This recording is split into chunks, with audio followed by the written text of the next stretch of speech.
नमस्कार विद्यार्थियों, स्वागत है आपका सभी का आने धनगढ़ फिजिक्स स्मार्ट क्लासेज में। स्टूडेंट, हम पढ़ रहे थे संधारित्र और उसकी धारिता के बारे में। चैप्टर नंबर 4 अपनी फर्स्ट जो शाखा है विद्युत स्थिर विद्युत की, उसके अंदर चौथा चैप्टर अपना है विद्युत धारिता का।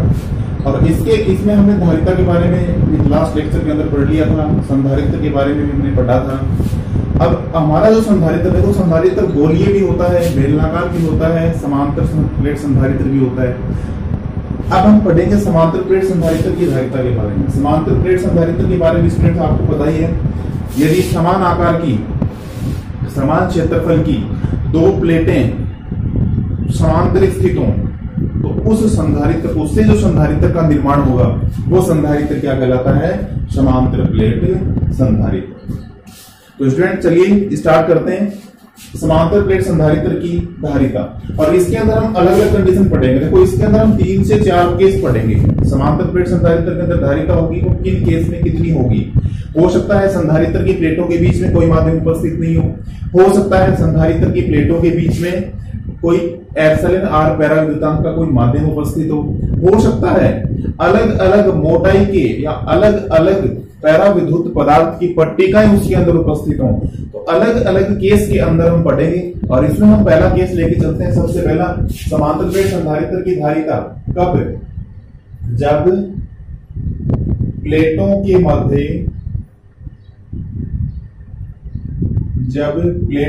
मध्य कोई माध्यम उपस्थित न हो, यानी निर्वात हो, कोई माध्यम उपस्थित न हो, प्लेटों के बीच में भी कोई माध्यम उपस्थित नहीं हो, यानी निर्वात हो। तो उस कंडीशन के अंदर देखो क्या होगा। सबसे पहले तो इसका डायग्राम समझिए। एक समांतर प्लेट संधारित्र हम लेते हैं, एक प्लेट है ये और एक प्लेट है ये, ठीक है। ये दो प्लेटें हैं, इनका क्षेत्रफल मान लो क्या है? ए क्षेत्रफल है। ये दोनों प्लेटें हैं, एक प्लेट को मैं बोल देता हूं पी और एक को मैं बोल देता हूं क्यू। हमारे पास दो प्लेटें हैं पी और क्यू।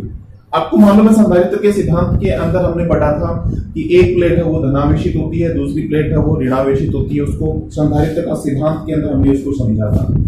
ये जो प्लेट है ये धनावेश से आवेशित है और ये जो प्लेट है ये ऋण आवेश से आवेशित है, ठीक है स्टूडेंट।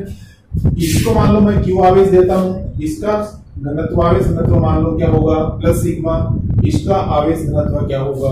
Minus sigma. प्लेटों का क्षेत्रफल क्या है? ए। इन प्लेटों के बीच की जो दूरी है वो मैं मान लेता हूं कितनी है? Small D. यानी ये जो दोनों प्लेटें थी ये कितनी दूरी पर रखी हुई है? स्मॉल डी दूरी पर रखी हुई है, ओके।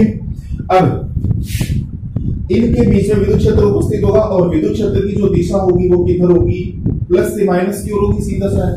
यानी विद्युत क्षेत्र जो होगा संधारित्र के अंदर वो प्लेट पी से प्लेट क्यू की ओर होगा, धन आवेश से ऋण आवेश की ओर होगी विद्युत क्षेत्र की दिशा।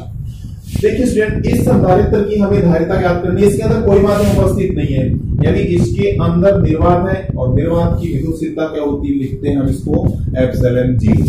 ओके स्टूडेंट, देखिए आप थ्योरी में आपको बता चुका हूं, दो प्लेटें पी और क्यू परस्पर डी दूरी पर स्थित है, इनके बीच में कोई माध्यम उपस्थित नहीं है। इनके अंदर विद्युत क्षेत्र की जो दिशा होगी वो होगी प्लेट पी से प्लेट क्यू की ओर। तो संधारित्र के अंदर देखो, मैं यहां से लिख देता हूं संधारित्र के अंदर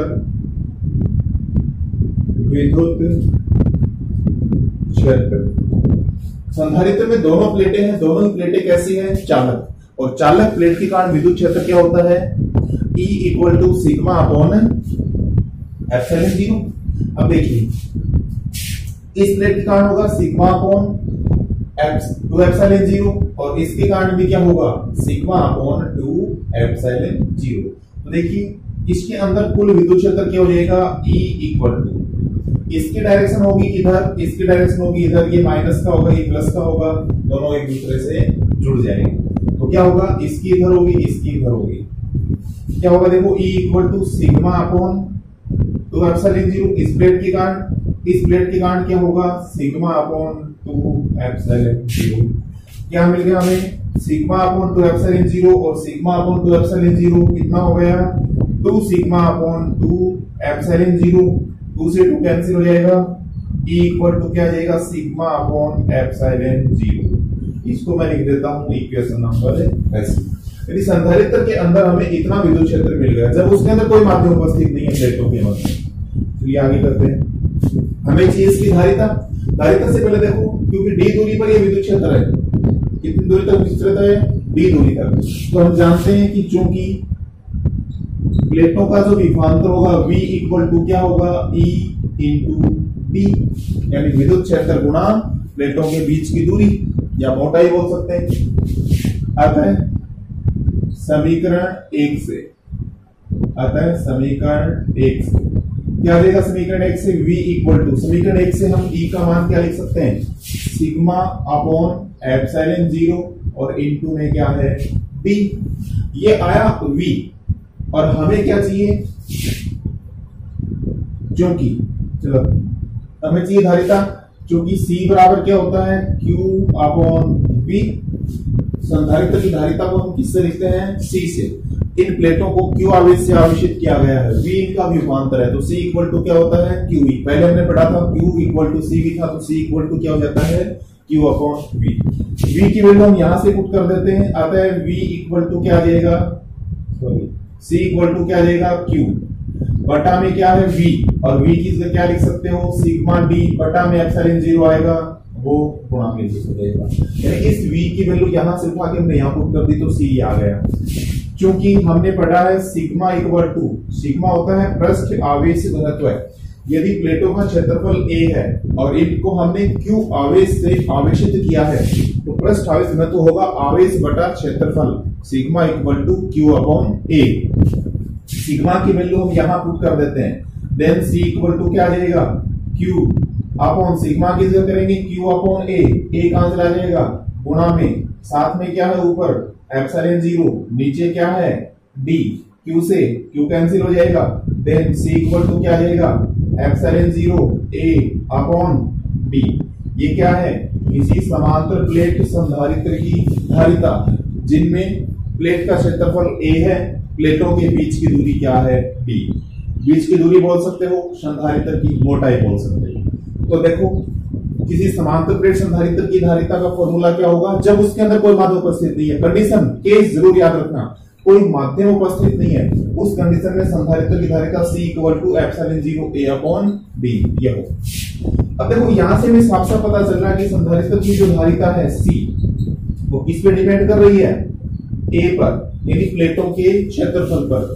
जितने अधिक क्षेत्रफल की प्लेटें हमारे पास होंगी उतनी ही संधारित्र की धारिता क्या होगी, अधिक। अब C समानुपाती A है, तो C और A के बीच में यदि हम ग्राफ शो करें तो हमें ये ग्राफ मिल जाएगा, समानुपाती C समानुपाती A। दूसरा देखिए किस पर डिपेंड करता है, D पर, तो C व्युत्क्रमानुपाती क्या है, D। इसका अगर हम ग्राफ शो करेंगे C और D का, तो आपको कैसा ग्राफ मिलेगा, आपको ये ग्राफ मिल जाएगा। ओके, व्युत्क्रमानुपाती है। तो स्टूडेंट देखिए, संधारित्र की जो धारिता है वो किस पे डिपेंड कर रही है, क्षेत्र, प्लेटों के क्षेत्रफल पर, प्लेटों के बीच की दूरी पर। प्लेटों के बीच की दूरी अगर अधिक होगी तो संधारित्र की धारिता क्या हो जाएगी, कम हो जाएगी। तो इसलिए संधारित्र की धारिता बढ़ाने के लिए अधिक से अधिक क्षेत्रफल की प्लेटें होनी चाहिए और प्लेटों को पास पास रखना चाहिए, यानी उनके बीच की दूरी क्या होनी चाहिए, कम होनी चाहिए। तो ये हमारा था समांतर प्लेट संधारित्र की धारिता का टॉपिक। कब, जब संधारित्र की प्लेटों के बीच में कोई माध्यम उपस्थित नहीं है। स्टूडेंट्स मैं इसी के साथ साथ आपको इसी के अंदर आपको एक और टॉपिक बता देता हूं, सेम टू सेम। जब प्लेटों के मध्य कोई माध्यम उपस्थित हो, देखिए थोड़ा सा चेंज मैंने कर दिया, जब संधारित्र की प्लेटों के मध्य कोई माध्यम उपस्थित हो और उस माध्यम का पैराविद्युतांक क्या मान लेते हैं, एप्सिलॉन आर। देखिए इसी को मैं चेंज कर देता हूं। दो प्लेटें हमने ली पी क्यू, एक को हमने धनावेश से आवेशित किया, एक को हमने ऋण आवेश से आवेशित किया।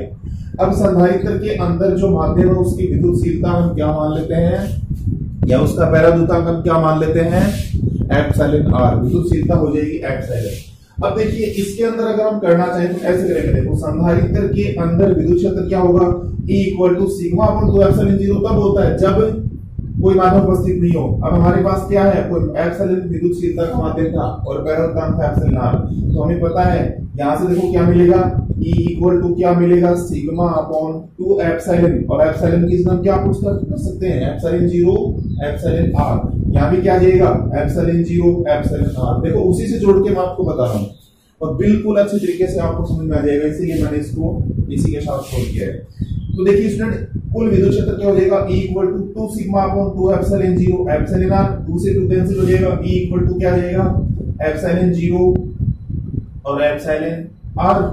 इसको हम इक्वेशन नंबर फर्स्ट पुट कर देंगे, जो कि V इक्वल टू क्या हो जाएगा E इंटू D, तो V इक्वल टू E किस हम लिखेंगे sigma upon epsilon 0 into epsilon r, जो कि C equal to Q upon V, हम जानते हैं C equal to Q upon V, V किस लिए पुट करेंगे तो एप्सिलॉन 0 के साथ में क्या आ जाएगा एप्सिलॉन r आ जाएगा, देन सिग्मा इक्वल टू क्या होता है Q अपॉन A, ये आ जाएगा एप्सिलॉन 0 के साथ में एप्सिलॉन r, ये एप्सिलॉन 0 के साथ में एप्सिलॉन r।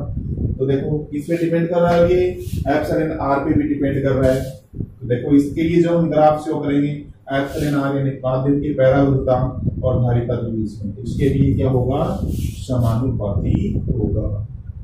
आई बात समझ में। तो देखो इसके अंदर हमने कितने केस पढ़ लिए, 2। समांतर प्लेट संधारित्र की धारिता जब कोई माध्यम उपस्थित नहीं हो उस कंडीशन में होती है epsilon 0 A upon D, capital A आएगा जो संधारित्र की प्लेटों के क्षेत्रफल को शो करेगा।